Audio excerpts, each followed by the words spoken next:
समाजवादी सरकार में मुझे याद है कि रानी लक्ष्मीबाई अवार्ड शुरू किया गया था। उसमें प्रधान से लेकर के और हर क्षेत्र के जो महिलाएं उत्कर्ष और अच्छा काम करती थी उनको सम्मान देने का काम शुरू हुआ था। और कई विशेष जो घटनाएं हुई जहां पर बहादुरी या अपने हुनर का उन्होंने जो अच्छा काम किया था उनको भी सम्मानित करने का काम किया गया था। और याद होगा आपको, यश भारती के माध्यम से भी देश विदेश या दुनिया में जिन्होंने अपने आर्ट की वजह से, कल्चर की वजह से या किसी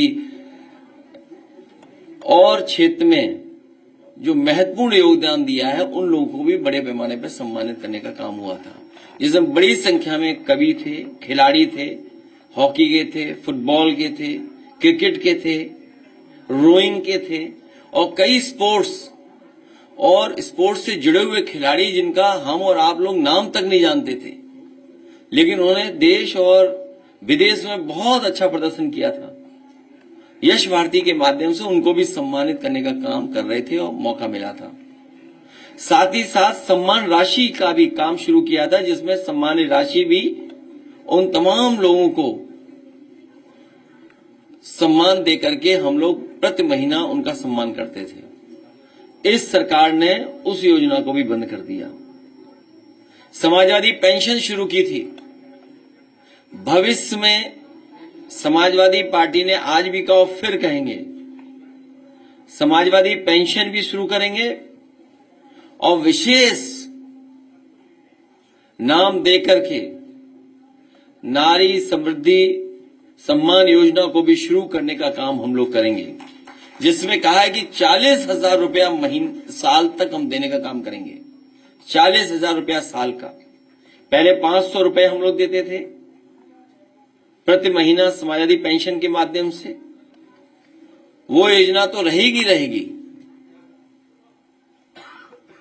लेकिन 40,000 रुपए साल के देने का काम हम लोग करेंगे।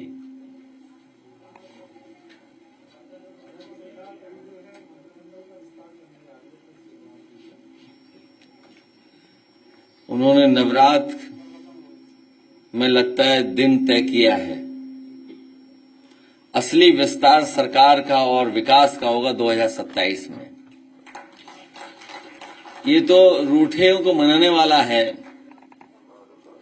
और जब बजट पूरा खर्च हो गया है तब मंत्री बनेंगे। और आपको सुनने में आ गया होगा कि कई विभागों का बहुत जल्दी बजट स्वीकृत हो रहा है।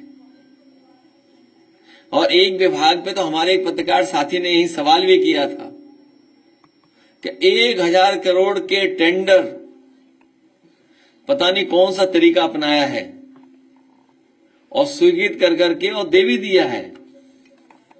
उसमें सिमई मिली, गुजिया मिली, ये नहीं पता कौन सी मिठाई चली है, लेकिन कुछ सुनने में आया था। और आप देखिए, अभी आदरणीय रूपरेखा वर्मा जी ने जो इशारा किया, हालांकि देश के डिफेंस मिनिस्टर तो अच्छा काम करना चाहते होंगे लखनऊ के लिए, क्योंकि उनका संसदीय क्षेत्र है और जिसका भी संसदीय क्षेत्र होता है वो एक बहुत इमोशनल अटैचमेंट होता है वोटर्स और क्षेत्र से भी। उन्होंने तो कोशिश की है कि एक ग्रीन कॉरिडोर बन जाए, लेकिन मुख्यमंत्री जी ने ग्रीन कॉरिडोर नहीं बनाया, बर्बाद कॉरिडोर बनाया है। वो green corridor smooth traffic flow के लिए नहीं है। हर चौराहे पे आपको पुलिस लगानी पड़ेगी। और कल जानबूझ करके मैं इनकी डिजाइन को समझना चाहता था कि इनकी डिजाइन और इन्होंने क्या बनाया है ग्रीन कॉरिडोर। और ग्रीन कॉरिडोर से चढ़ करके जब हम अपने लोहिया पथ पे आए, जो नेताजी ने और समाजवादी सरकार ने कभी बनाया था, सोचिए कितने साल पहले डिजाइन किया था। उसमें गोमती का ब्रिज 8 लेन है, सड़क 8 लेन बन गई है। आप बताइए, पेडेस्ट्रियन को चलने की जगह भी नहीं है ग्रीन कॉरिडोर में।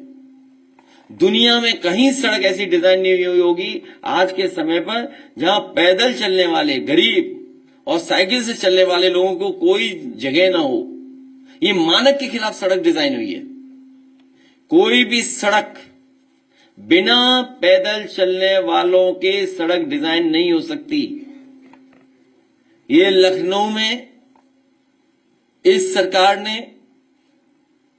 ऐसी डिजाइन की है कि पैदल चलने वालों की जगह नहीं है।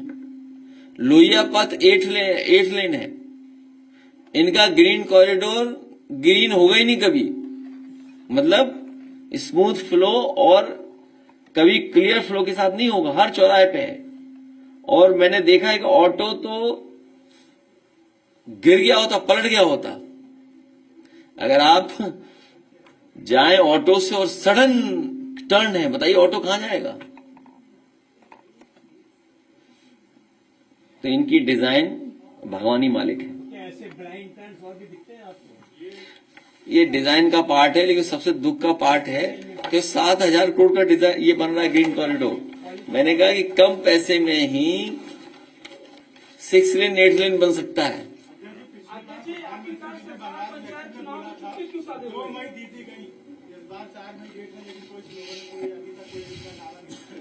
क्योंकि वो अकेले लड़कर के भी जीत रही हैं, अकेले संघर्ष कर करके भी जीत करके आ रही हैं। कितने भी अधिकारी बदल रहे हैं, चुनाव आयोग से मिलकर के बीजेपी और बीजेपी से मिलकर के चुनाव आयोग कोई भी सूची बना ले, डीजीपी, चीफ सेक्रेटरी या अन्य अधिकारियों को हटाने के बावजूद भी जनता आदरणीय ममता जी को ऐतिहासिक वोटों से जिता करके पुनः मुख्यमंत्री बनाने जा रही है। आप देखिए पिछला चुनाव यूपी में अगर कोई अधिकारी हटाओ तो बताओ आप, और आने वाले समय में चुनाव होने जा रहा है, अभी से सेटिंग शुरू हो गई है कि कौन सा अधिकारी कहां सेट होगा। मैंने तो आपको फरकाबाद का किस्सा सुनाया था, और नहीं मानते आप जानकारी कर लोगे, अगर बात गलत हो तो बताइए हमें। अधिकारियों ने मिलकर के हमारे डॉक्टर नवल किशोर साग के मौर्य सैनी को हराया था।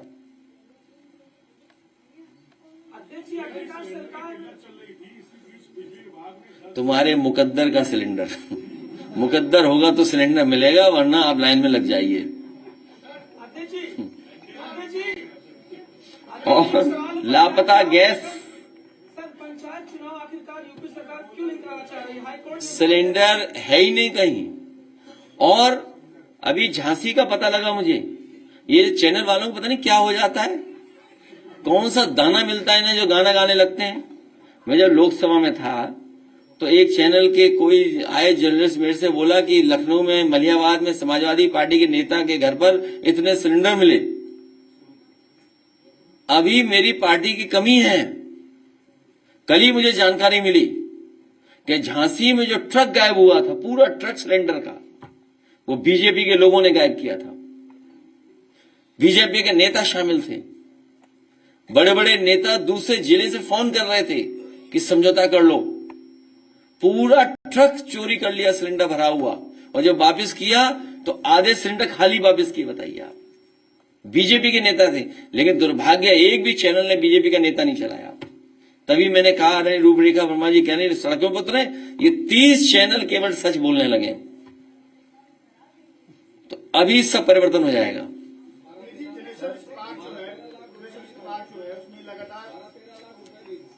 किसमें?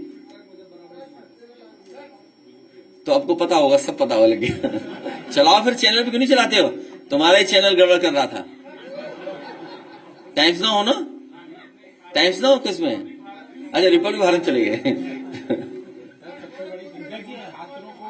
और बताइए हत्या, हाँ ये सही कह रहे हैं आप। अरे तुम बेटी का आरोप सुन रहे हो, और सांसद जी ने क्या कहा?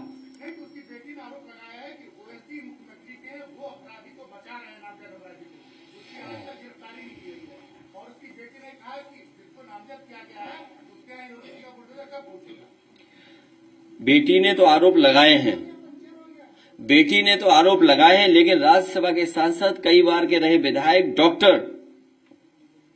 अग्रवाल जी ने क्या कहा, वो तो आपने पढ़ा होगा। उन्होंने कहा हत्यारों को बचाया तो राज्यसभा में नंगा कर दूंगा मैं। राज्यसभा सांसद गोरखपुर से, जिन्होंने अपनी सीट खाली करके दी, जिससे मुख्यमंत्री चुन करके गए, उन्होंने क्या कहा कि हत्यारों को बचाया तो राज्यसभा में नंगा कर दूंगा। अब आप समझ लीजिए कौन दोषी है। जो हमारे पत्रकार साथी कह रहे हैं, ठीक कह रहे हैं कि उसकी बेटी के आरोप लगता है सच है और कोई है जिसके दबाव में थाने से छोड़ा गया। सुनने में तहरीर से नाम भी हटा दिया गया जो एफआईआर दर्ज हुई है। केवल वहीं की हत्या नहीं, गोरखपुर की। आप बताइए बनारस में क्या हुआ? खुलेआम एक छात्र को गोली मार दी गई। सब पे रिकॉर्डिंग है, वीडियो है। और बदायूं की कैसे भूल जाओगे आप, जिसकी मां ने, परिवार ने खुद कितनी बार पुलिस को शिकायत की कि मेरी जान को खतरा है, मेरी जान ले ली जाएगी। बदायूं बताइए आप। सजाती लोगों को पता नहीं कौन से पंख लगे हुए हैं कि कोई परवाह नहीं कर रहे हैं, और फिर पैसा देकर के फिल्में बना रहे हैं आप लोग दूसरे दलों को बदनाम करने के लिए। मुझे तो लगता है इन पे ज्यादा पैसा हो गया जो फिल्म इंडस्ट्री तक पैसा पहुंचाया जा रहा है। और मथुरा में क्या हुआ सोचिए आप, एक साधु संत का हत्या हो गई। अब जाने कौन कौन सी कहानी बताई जा रही है। आखिरकार दोषी कौन है, जिम्मेदार कौन था? प्रशासन आखिरकार क्या कर रहा था? एडमिनिस्ट्रेशन क्या कर रहा था? दोषी तो एडमिनिस्ट्रेशन है, पुलिस है। सर सुल्तानपुर में भी एक हत्या हुई है, 3 दिन के बाद एफआईआर की गई है। हत्यारा घर पे जाकर के कहता है कि 10 मिनट का समय है, 10 मिनट में अगर बचा सकते हो तो बचा लो। केवल यही नहीं, आप बताओ वो डॉक्टर को कैसे मारा गया था वहां, किस चीज से मारा गया था बताइए आप।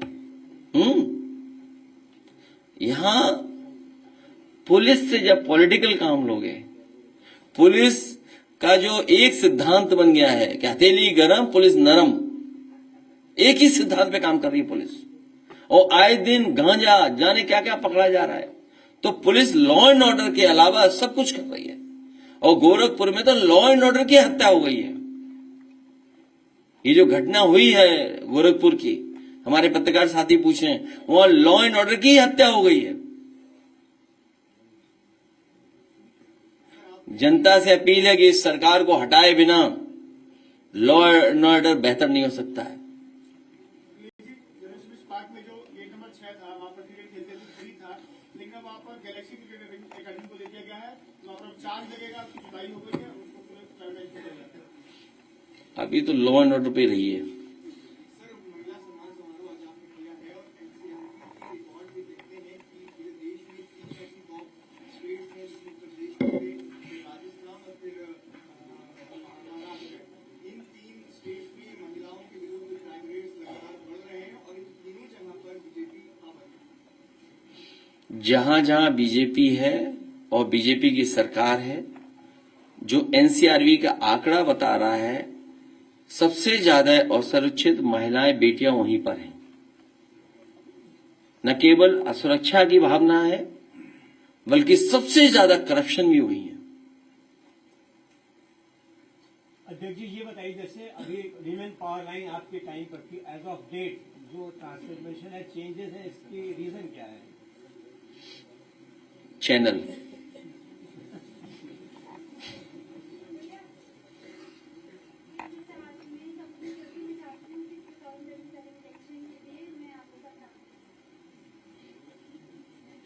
अच्छा बैठ जाओ, ये सब मदद करना चाहते हैं हमारी। हाँ?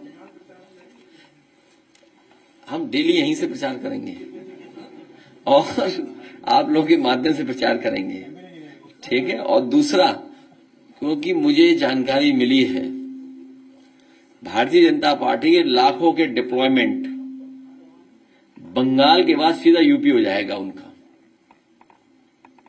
जितनी भी लाखों के लाख फौज लगाई है उन्होंने, वहां ट्रेनिंग करा रहे हैं, पुलिस को भी, सेंट्रल फोर्स को भी, और उनके अंडरग्राउंड अनरजिस्टर्ड संगी साथी उनको ट्रेन कर रहे हैं कैसे पैसा भिजवाना है, कैसे बूथ को लूटना है। सुनने में आया कि बूथ स्तर पे ही पैसा भेज दिया गया है बंगाल में। लाखों लाख अनरजिस्टर्ड अंडरग्राउंड संगी साथी पहुंचा दिए गए हैं। उन सबकी पोस्टिंग यही होने वाली है अप्रैल में। अभी अभी कुछ दिनों पहले निपटे हैं। कुछ ही दिन पहले निपटे हैं, इसलिए फिर निपट लेंगे। पीटीए की ताकत, पीडीए की ताकत इनको सोने नहीं दे रही है। पीडीए का जैसे ही फुल फॉर्म आता है इन्हें रात भर नींद नहीं आती है।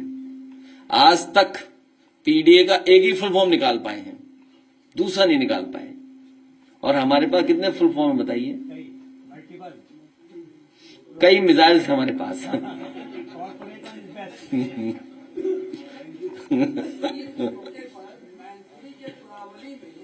ईदगाह में नमाजियों को ईद नमाज अदा करने से एसएचओ ने रोका, और जब स्थानीय हिंदुओं ने उसका विरोध किया और ये कहा कि ये कई सालों से होता आ रहा है, तब पुलिस बैकफुट पे आई और एसडीएम ने भी नमाज अदा करने की परमिशन। ये जो पुलिस कर रही है, जब इन्होंने शंकराचार्य को नहीं छोड़ा, पुलिस ने हमारे पूजनीय शंकराचार्य को अपमानित कर दिया, तो ये किसी को अपमानित कर सकते हैं।